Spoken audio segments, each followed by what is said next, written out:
जय श्री गणेश। नमस्कार। मैं आचार्य संजय द्विवेदी। मेरे समस्त प्रबुद्ध दर्शकों का मेरे चैनल पर हार्दिक स्वागत है। प्रिय दर्शकों, नवग्रहों में राजा सूर्यदेव जो अत्यंत प्रभावी ग्रह हैं, साक्षात देव हैं, प्रकाश के एकमात्र स्रोत सूर्यदेव हैं। सूर्य का कोई भी परिवर्तन अत्यंत महत्वपूर्ण इसीलिए होता है क्योंकि सूर्य की प्रथम किरण से ही इस जीव जगत में प्राण का संचार हो जाता है, ऊर्जा का प्रवाह हो जाता है। सूर्य जो 22 जून को अपने नक्षत्र का परिवर्तन करने जा रहे हैं था, वर्तमान मृगशिरा नक्षत्र को छोड़कर राहु के आर्द्रा नक्षत्र में इनका प्रवेश होने जा रहा है। सूर्य का ये नक्षत्र प्रवेश कुछ विशेष फलदायी होने वाला है। सूर्य के इस नक्षत्र परिवर्तन से कुछ नई चीजें हो सकती हैं। इस वायुमंडल में, इस सौरमंडल में कुछ परिवर्तन हो सकते हैं जिनका प्रभाव समस्त राशि के जातकों को प्राप्त होने वाला है। प्रिय दर्शकों, विशेष परिवर्तन से कुछ बड़े लाभ प्राप्त हो जाते हैं।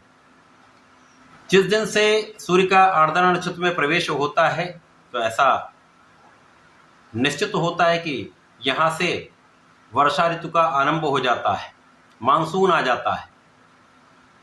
22 जून को सूर्यदेव मृगशिरा से आर्द्रा नक्षत्र में जाएंगे। राहु के नक्षत्र में होने के कारण इस कुछ विशेष योग बन जाते हैं। आर्द्रा का अर्थ ही है मॉइस्चर। सूर्य का जब इस राशि में प्रवेश होगा तो सूर्य अत्यंत गर्म है, इस नक्षत्र में जाएंगे तो कुछ विशेष योग बन जाते हैं।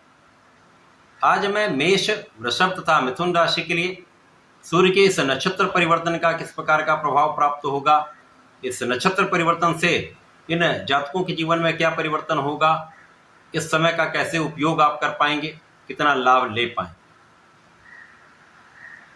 प्रिय दर्शकों, इस राशिफल को आप अपने चंद्र राशि के आधार पर देखें। यदि आपकी मेष राशि है, वृषभ राशि है या मिथुन राशि है तो ये राशिफल आपको देखना चाहिए। मेष राशि के लिए सूर्यदेव का वर्तमान समय में गोचर तृतीय भाव में चल रहा है, जहां पर ये मिथुन राशि में होकर मंगल के नक्षत्र से राहु के नक्षत्र में परिवर्तन करने जा रहे हैं। तो इस समय में आपके भाग्य का साथ आपको अवश्य प्राप्त होगा। आपके धर्म के मार्ग पर आपका चलना आरंभ होगा। धर्म के मार्ग की बाधाएं दूर होंगी। आप न्यायोचित रहेंगे। परंतु इस समय में आपके भाई बहनों के साथ आपका संबंध कुछ क्लेशपूर्ण हो सकता है, अतः इस समय में आपको ध्यान रखना चाहिए।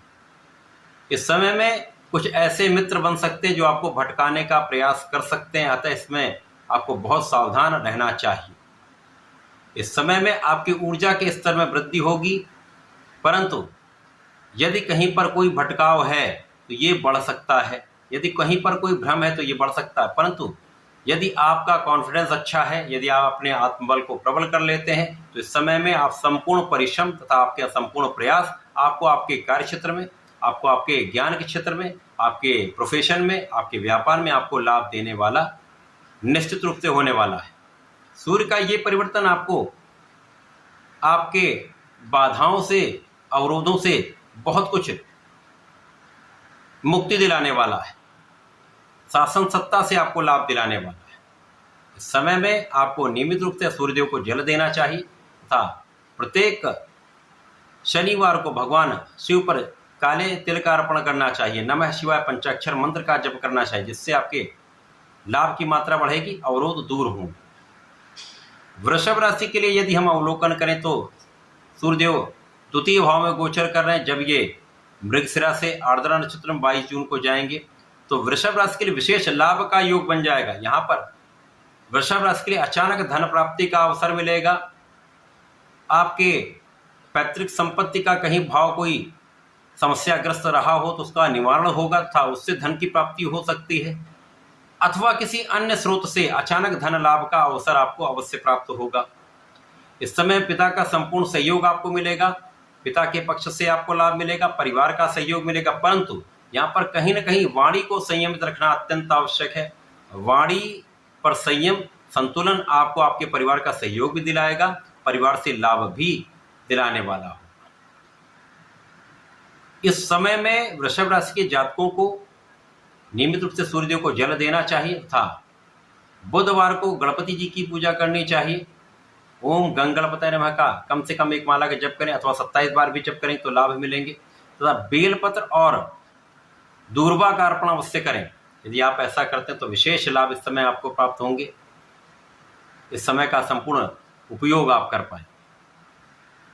मिथुन राशि के लिए यदि हम अवलोकन करें तो आर्द्रा नक्षत्र मिथुन राशि में ही बनता है। प्रथम चरण मृगशिरा, दूसरा आर्द्रा, तीसरा नक्षत्र जो होता है वो पुनर्वसु का होता है। सूर्यदेव आर्द्रा नक्षत्र में होंगे तो जिन जातकों का मिथुन राशि है, आर्द्रा नक्षत्र है, उनके लिए कुछ विशेष योग यहाँ पर ये बन रहे हैं क्योंकि लग्न में ये गोचर चल रहा है। आपके बहुत कुछ अवरुद्ध कार्य यहाँ पर बनने वाले हैं। यदि शासन सत्ता से कोई पक्ष पीड़ित चल रहा था तो वहाँ पर उसका हल निकलेगा, आपको लाभ मिलेगा। कहीं पर कोई शासन प्रशासन का कार्य आपका बाधित हो रहा था, काम नहीं बन पा रहा था, तो यहाँ पर ये काम बन जाएगा। सरकार से, सरकारी तंत्र से आपको लाभ अवश्य प्राप्त होगा। इस समय में आपकी शारीरिक समस्याएं कम होंगी, आपके स्वास्थ्य समस्याओं का निवारण होगा। इस समय में आपका मानसिक बल पहले से बहुत अच्छा हो जाएगा। आपकी बुद्धि कुशाग्र रहने वाली तथा आपके अंदर कूटनीतिक भाव तथा शासनिक भाव अत्यंत प्रबल हो जाएगा। आपके नेतृत्व की क्षमता पहले से कई गुना बेटर हो जाएगी, जिसका लाभ आप अपने कार्यक्षेत्र में लेने वाले हैं। इसी प्रकार से इस समय में वाणी का सही ढंग से उपयोग आपने कर लिया, बुद्धि का सही उपयोग सही जगह पर आपने कर लिया, तो ये समय आपको सर्वाधिक लाभ देने वाला भी है। आर्द्रा नक्षत्र मिथुन राशि के जिन जातकों का है उनके लिए ये समय राजनीति में बड़े अवसर प्राप्ति का है, बड़े पद की प्राप्ति का है, मंत्री पद की प्राप्ति का है तथा शासन सत्ता से संपूर्ण लाभ का है।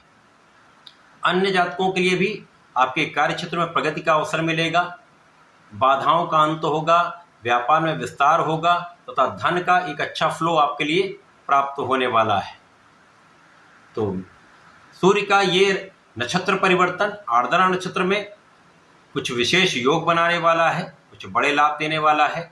मिथुन राशि के जातकों को नियमित रूप से भगवान सूर्यदेव को जल दें तथा प्रत्येक बुधवार को गणपति जी की पूजा करें, संकटनाशन गणेश स्तोत्रम का पाठ अवश्य करें तथा भगवान गणपति को दूर्वा का अर्पण करें, चंदन का अर्पण करें तथा सुगंधि का अर्पण करें। विशेष रूप से यहाँ पर चंदन की सुगंधि का अर्पण करेंगे तो विशेष लाभ प्राप्त हो।